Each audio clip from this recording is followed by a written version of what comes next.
মাই dear friends আৰু মৰমৰ বন্ধু বান্ধৱীসকল, দিন বা দিন বয়সটো পাৰ হৈ গৈছে নহয়নে বাৰু?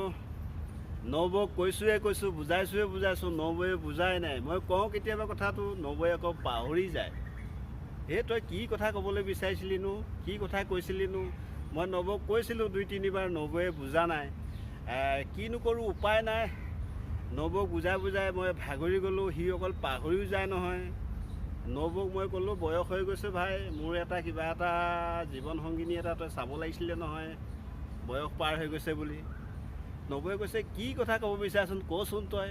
মই তাকেই অলপমান নবৌক কি কৈছিলোঁ তাকেই অলপমান কৈছোঁ দেই আপোনালোকক। চাওক মই নবৌক কি বুলি কৈছিলোঁ।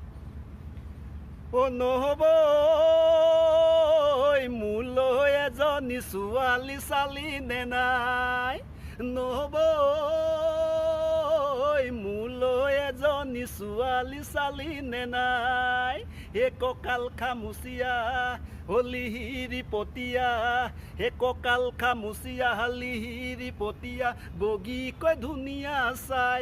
নবৌ, মোলৈ বাৰু তই এজনী ছোৱালী চালি নে নাই? নবৌ, মোলৈ এজনী ছোৱালী চালি নে নাই? ক'লোঁ আৰু নবৌক। আৰু নবৌয়ে কৈছে, এবাৰ মই বুজি পাইছোঁ, তোৰ কাৰণে নিশ্চয় কিবা এটা কৰিম।